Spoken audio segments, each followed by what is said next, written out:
attack, you're 35, 45 minutes away from medical care. And that becomes more than just sort of a quality of life issue, it becomes a life safety issue. Right? And you translate that down, it means that people are going to be less likely to stay in those places. They're going to be less likely to move to those places. And businesses are going to be less likely to invest in those places. And so that creates a real economic strain on those counties and those towns. And you look at, for instance, where the mega site is in West Tennessee, the hospital there closed. There are, in West Tennessee, 15 out of 21 counties losing population. And we should be worried about how we attract people to those areas. So my point is about education and healthcare as it relates to workforce development. Those are two areas that we got to get right and make sure that we have great education, but also the basics like having good healthcare helps us attract people to the areas of the state that need help. Now, let me talk about workforce development. In my mind, people ask me, workforce development is sort of the key, and I'm asked all the time, what do I think about incentives? I mean, that's sort of the hot issue in economic development, and obviously we worked with incentives when I was mayor. We tried to do it judiciously, use it in the appropriate time, and I think overall it worked out very well. But I think the big issue moving forward is not going to be incentives for our state. Tennessee is an extremely attractive place to do business. When you look at our location, you look at our generally pleasant climate, you look at the tax structure here in terms of being business friendly. There are lots of compelling reasons why businesses around the country are going to want to locate in Tennessee. And the biggest challenge we're going to face is going to be whether we can have the workforce here to have those jobs and fill those jobs. That challenge is already here. I mean, you can go to most parts of the state, from Memphis, Knoxville, Chattanooga, Gatlinburg, and you will hear over and over again that we can't find all the workers that we need. We need more. And so to get more jobs and better jobs, that challenge of producing the workforce is going to be absolutely essential. So I believe in terms of education, which is the key part of this, we got to continue to invest in education. That has to be our top budgetary priority. We need to be paying our teachers more. I can tell you that as I've traveled the state, I have heard from one end to the other that there are serious issues around teacher pay. In Memphis, I hear from the STEM providers, math and science, that the biggest challenge they face is competing against the private sector and trying to keep teachers. I hear from small towns, rural areas that they finally get the teacher that they want, a great teacher, and then a bigger district, an urban district or a suburban district will come along and offer $10,000 more and that teacher is gone. You hear that teachers are paid more and moving to Georgia, that they're moving to Kentucky. We have got to realize that what happens in the classroom depends upon having a great teacher and having somebody who inspires kids to learn and can help them learn. And to get those people, you have to pay, and we got to pay to keep them, and we need to be doing that. That should be a priority. We need to be working on producing more college graduates, but we also have to recognize that there is a need for people in technical positions, for people in trades, and that not everyone will want to go to college. And we got to help those folks get the vocational ed, the technical training they need to fill those jobs. The average age of an electrician in Tennessee now is over 50. And if your air conditioning went out at any point this summer, you know the value of an electrician. I don't have to explain the value of a plumber, where the average age is now in the 50s. We need those folks. And so that is how we produce the workforce that can fill these jobs all around the state. I give Governor Haslam lots of credit and support the program of the Tennessee Promise. I mean, it is a great idea, and it has worked. I mean, there are issues that we have to watch. What are the graduation rates? How does it actually, in the end, produce graduates from community colleges or get people into four-year degrees? We got to watch that very carefully. But the idea of making college available to every single Tennessean is the right idea, and I support that. I support the Tennessee Reconnect. I mean, allowing folks who have left school and need more credits to get through, to get all their credits together and then finish it out is a good thing. Giving our citizens opportunities and chances to succeed, chances to advance in life is an important thing. And, you know, that is a positive idea, you know, and we worked with Governor Haslam when I was mayor to do that in Nashville with Nashville Achieves. And so I'm very supportive of that. So that's where I think we need to be focusing our attentions on, is creating the workforce and, you know, making sure that our citizens have the education they want and they need, and I think we'll do very, very well. I really believe that Tennessee's best days are ahead of us, that we're going to continue to prosper, that we're going to continue to be a state that's going to get better and better. We got to look out for the parts of the state that are struggling. We got to do what we can for the places where people feel that they're being left behind. We have to make sure that we're taking care of health care. I mean, there are certain basic things you got to do. I mean, health care is a big part of why communities and states succeed, and we got to take care of that. And we got to take care of our education system. But if you get the basics right, then all the good things happen. And so that's what I want to do as governor, and I would love to have your support, and I think we're taking questions. Is that right? Yes, we are, and a few people just walked in. We'd like to recognize Metro Council Lady Antoinette Lee just came in.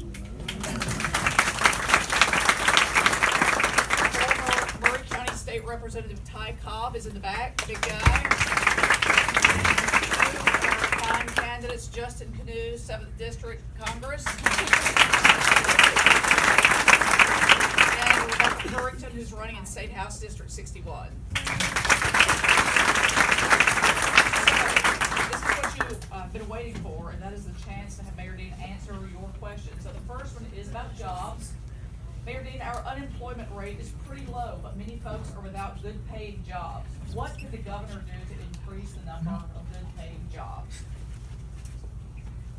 Well, I think it's you know, unemployment rates really are incredibly low in different parts of the state. I mean, you know, I think Williamson County may be below 2%. I think the lowest I've seen recently in Nashville was 2.1, which is essentially full employment.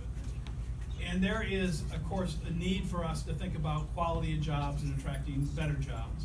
And it really goes back to what I just discussed. I mean, we have to have the workforce and have the educational background where we can attract jobs, the technology jobs and others that require well-trained people that will result in higher paying jobs. And I think we can do that. And that should be a major goal of ours moving forward. And obviously it depends on the situation. You know, when I was, during the depths of the recession, when I was first mayor and there was nothing happening, you know, any job looked good because there was 9% plus unemployment. You know, now in parts of the state, Middle Tennessee, that are doing very well, you can be, in terms of the state's activity, in terms of incentives or recruitment, you can be more selective and emphasize, you know, the quality of the job as you're trying to recruit companies. Next question. I think you've talked about this a little bit, but let's ask it again. Which do you think is more important to attract companies to Tennessee? Is it tax incentives or workforce development? I think now it's clearly workforce development. I'll just tell you anecdotally, and this is truly anecdotally, I haven't verified any of this. But for the mega site, you know, we had an auto company that was looking at the mega site in West Tennessee, and I think that's a good project and is critical for West Tennessee. But that business went to Huntsville, Alabama. What I have heard is that they actually had a better offer financially from North Carolina, and that they chose Huntsville over North Carolina because the workforce was there in Huntsville, Alabama. And so you know, incentives will matter and they will still play a role, I think, at times. But the big issue is going to be workforce. It's going to be whether you have the people, the trained people, the educated people to do the job. And if you do, you're going to succeed. And then what Tennessee has on top of that is just our attractiveness as a place to be. We have a lot going for us inherently when it comes to attracting business. We do have a couple of questions about health care, and so I'm going to fold them together. You did address not taking Medicaid. So how can the governor convince the state legislature to expand Medicaid and take those funds that we get paid into? Well, I think the way you approach this is this. first, I would start with the notion that this isn't about the governor's agenda or the dean administration agenda. It's about working with the legislature as equals to have an agenda for the state of Tennessee and the people of Tennessee. It's not about who wins, who loses.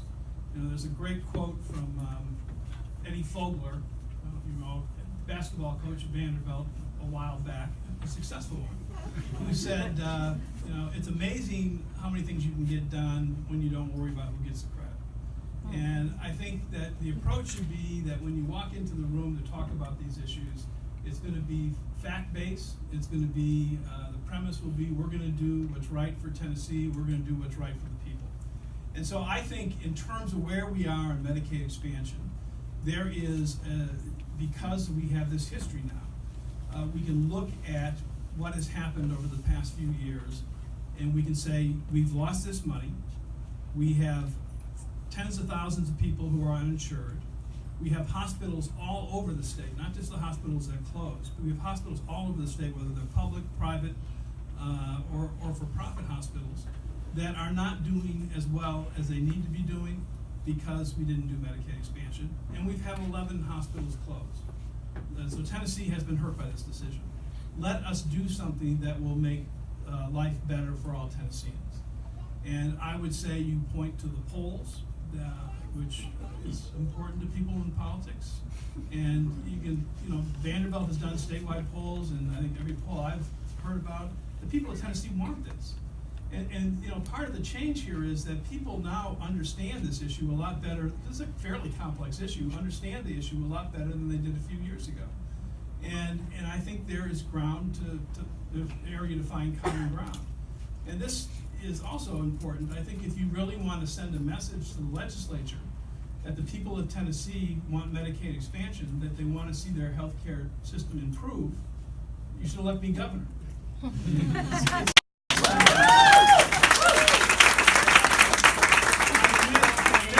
a little self-serving, but that, you know, I don't think there is a clearer message that could be sent than to elect somebody governor who has gone around the state for a year and a half talking about this and is going to continue to talk about it until election day. And who's the person who is advocating for this. That will send a message.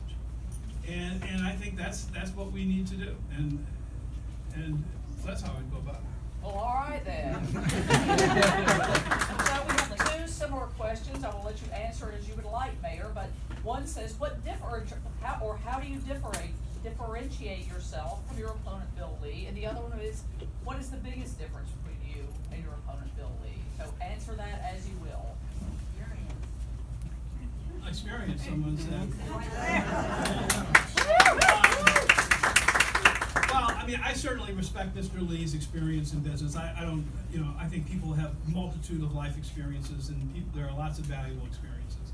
I would say that I have served as the mayor of a large city. I would argue that it has been a very successful city, and that experience, when I did it over 2 terms, I did it in some really hard times. You know, I did it when we had the worst economic downturn since the 1930s, and I did it when we had the worst natural disaster in modern times in Nashville. And I did it during a period of, I think, high prosperity and almost incomparable growth and progress for the city. So I have seen a lot in that time period, and you know, I have done my best, and I'm not saying by any means I'm perfect and made my mistakes along the way, but I certainly have that experience. I would argue that my other experiences as in government, things such as being the director of law, where I had, you really get into the minutia of how government works and how it interacts with state and federal government, was a key experience. You know, I was able to, you know, be actively part of Mayor Purcell's administration, but really you get down to the details in that role. And then my time, 15, 16 years as a public defender. You know, I'm sure some people will be critical of that, but you know, I'm proud of that. It was a big part of my life, and I learned a lot in that role that maybe a lot of other candidates never get exposed to. I mean, I was exposed to poverty. I was exposed to drug addiction. I was exposed to alcoholism, mental illness. on a regular basis, and that's the kind of the issues that we had to deal with. And it made me sensitive about a lot of issues in terms of criminal justice. I mean, I became very concerned about issues involving victims' rights, but I became very concerned about issues that I worked on as mayor, particularly domestic violence, which I think Nashville we did a lot with that when I was mayor to try to fight that. So my work in the criminal justice system, whether it's representing the police department when I was director of law, or whether it was fighting domestic violence when I was mayor, or whether it was being a public defender for those years, I think gives me an understanding of that area of life and part of what makes up our state and the issues that our state confronts that is different than other people. Thank you. This is a development and infrastructure question. With so many people moving to the Nashville area, how will you help our infrastructure to control traffic congestion? Yes. That'd be a winner.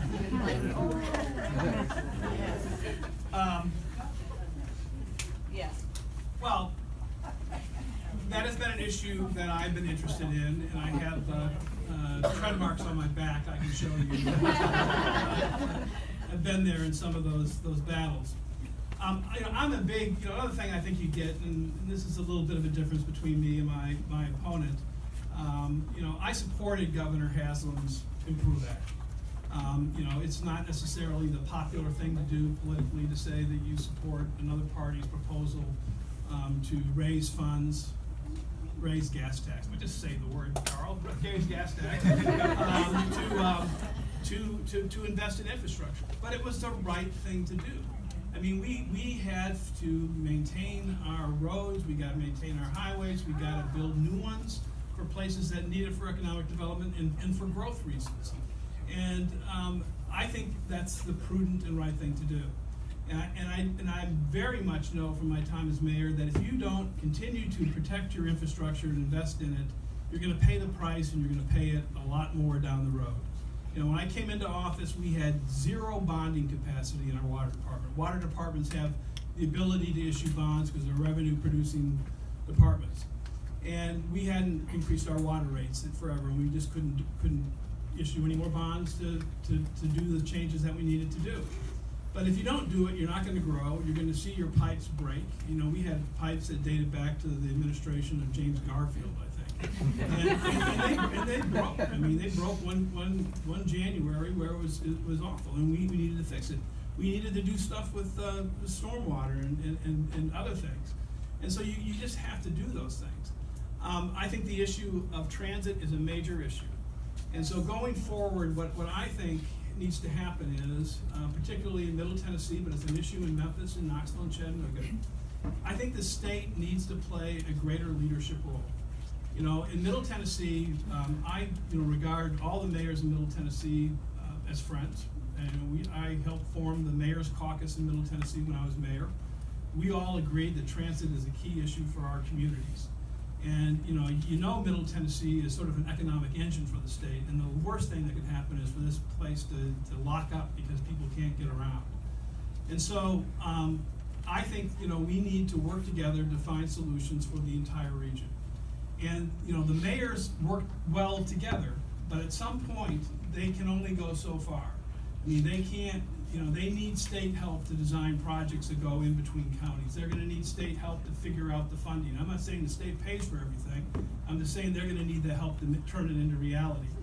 And I think the state has got to step up, promote regional thinking more than it has in the past, help regional thinking more than it has in its past, and take a leadership role on transit solutions, whether those be road solutions, whether those be mass transit solutions, whether those be promoting cycling or whatever.